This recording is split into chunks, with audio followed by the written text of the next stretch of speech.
Assalamualaikum warahmatullahi wabarakatuh. Alhamdulillah wassalatu wassalamu ala ibnillah. Amma ba'du. Para sahabat bisikan di langit yang dirahmati oleh Allah Subhanahu wa taala, dimanapun berada, semoga tetap diberikan limpahan rahmat, maunah, serta rezeki yang lancar oleh Allah Subhanahu wa taala. Ada beberapa pertanyaan terhadap diri saya tentang mengenai persoalan mistisisme dan juga tentang persoalan dunia politik yang terjadi pada saat ini. Saya melihat persoalan mistisisme dan persoalan politik ini juga tidak bisa dipisahkan di bumi Nusantara ini, khususnya di Indonesia. Satu sama lain saling berkaitan dan saling berhubungan. Bicara soal politik, politisi juga tidak akan pernah lepas dari hal-hal yang namanya bergaiban atau menggunakan hal-hal yang gaib, seperti pergi ke kiai, seperti pergi ke dukun, seperti pergi ke orang pintar untuk memuluskan rencana-rencana kepentingannya itu sendiri. Pada tahun sekitar 2015 saya menulis sebuah buku yang berjudul Motivasi Hidup Cucu Anak Bangsa, di mana buku itu adalah sebuah catatan harian saya selama belasan tahun. Lalu saya jadikan sebuah buku yang berjudul Motivasi Hidup Anak Cucu Bangsa itu. Saya mengutip sebuah pendapat yang sangat fenomenal pada saat itu, bahwa politisi itu tidak pernah percaya pada perkataannya sendiri. Sehingga jika ada orang yang percaya pada perkataannya politisi itu, dia akan heran. Karena kenapa? Politisi itu adalah suatu hal yang penuh dengan misteri-misteri. Kalau misteri gaib itu mudah dipecahkan. Kita undang banyak paranormal untuk memecahkan persoalan-persoalan gaib itu. Siapa yang menyihir ini, siapa yang mencatat ini, siapa yang mengerjakan ini, atau di sini apakah ada hantu, atau di sana apakah tempat angker, atau di sebuah tanah yang sepi apakah ada tuyulnya, apakah ada jinnya. Itu mudah untuk dipecahkan, cukup mengumpulkan para praktisi-praktisi atau orang-orang yang mengerti tentang ilmu-ilmu bergaiban. Dan itu 99% itu biasanya betul, bisa diprediksi.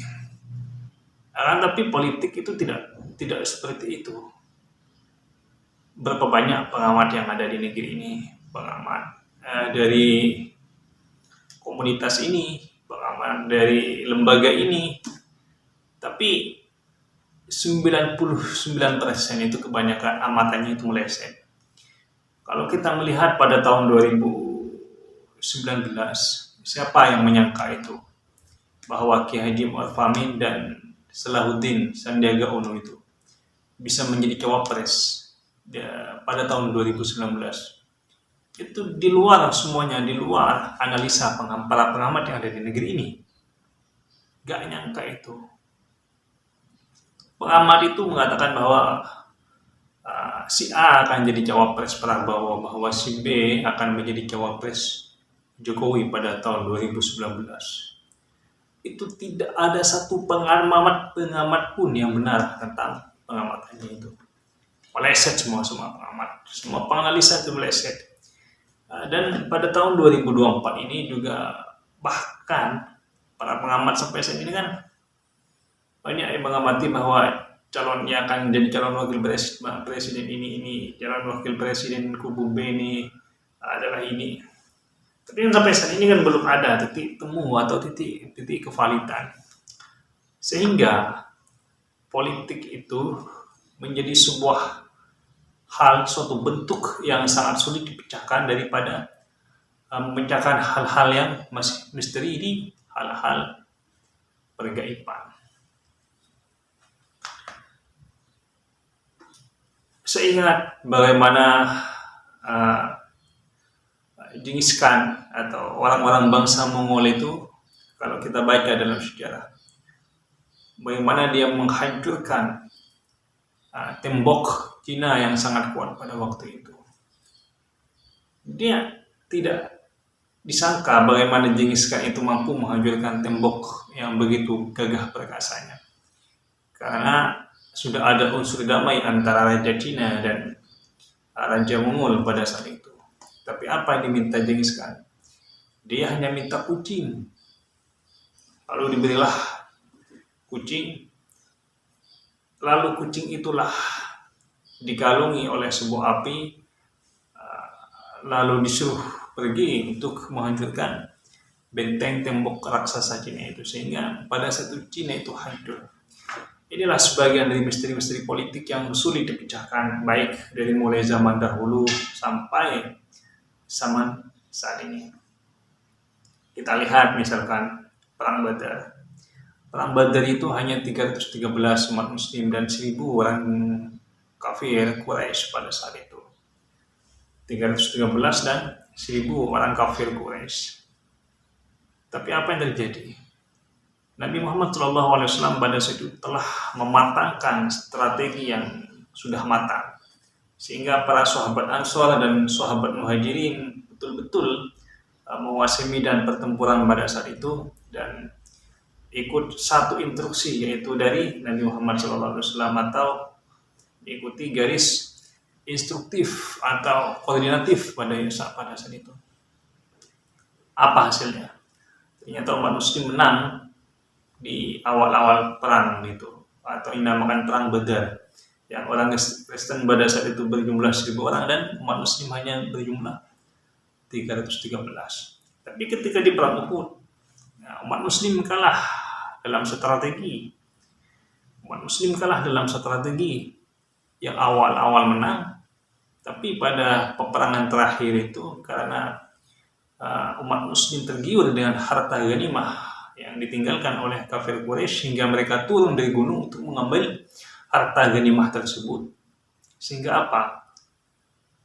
Benteng-benteng yang di gunung-gunung itu diambil alih oleh Khalid bin Walid, sehingga umat muslim pada saat itu kocar-kacir karena posisinya sudah ada di bawah, sehingga umat muslim kalah telak pada perang Uhud itu.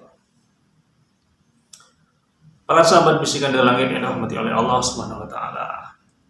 Kalau kita mengkaji tentang banyak perpolitikan, bagaimana peperangan Bharatayuda, peperangan Majapahit, kita akan menyaksikan bagaimana strategi yang tepat sasaran atau strategi yang mampu diaplikasikan di lapangan itu mampu mengalahkan banyak pasukan di lapangan, walaupun pasukan itu sedikit. Lagi-lagi saya ingin berbicara tentang bagaimana politik Basudewa Krishna ketika menghadapi Sangguni. Ini kan sebenarnya perang Bharatayuda itu kan adalah peperangan 2 orang saja, yaitu peperangan antara Sangguni dan Basudewa Krishna. Yang lain itu kan hanya sebagai catur saja, bukan yang memainkan. Tapi walaupun semua orang-orang sakti itu berkumpul di pihak Kurawa, tapi akhirnya Pandawa lah yang memenangkan peperangan itu. Mulai dari Bhisma yang agung, Guru Drona, Raja Anggakarna, si Raja Ular Taksaka. Semuanya orang-orang sakti itu berkumpul di sana. Tapi kalau di Pandawa itu ada seorang yang memang betul-betul matang dalam dunia strategi dan mampu dipraktikkan oleh pihak Pandawa, sehingga pemenangnya itu adalah pihak Pandawa. Walaupun pada akhirnya semua prajurit Pandawa itu hangus mati terbakar, hanya tinggal 5 orang pada saat itu. Walaupun peperangan terakhir antara Bima dan Duryudana itu dimenangkan oleh Duryudana pada awal-awal. Tapi lagi-lagi ini bicara secara taktik, strategi, sehingga Bima itu mampu mengalahkan Duryudana yang digada pahanya oleh Sang Bima. Sehingga peperangan itu selesai, semua pihak Kurawa mati kecuali Aswatama yang kabarnya pada saat ini masih hidup. Kalau menurut keyakinan umat hidup. Para sahabat bisikan dari langit dan rahmati oleh Allah, jumlah itu bukan ukuran kemenangan di dalam dunia perpolitikan. Finansial itu adalah bukan ukuran untuk menjadi pemenang di dalam dunia perpolitikan. Tapi adalah yang menjadi penentu adalah strategi yang matang, kesiapan mental, dan optimisme diri. Terima kasih, semoga bermanfaat. Assalamualaikum warahmatullahi wabarakatuh.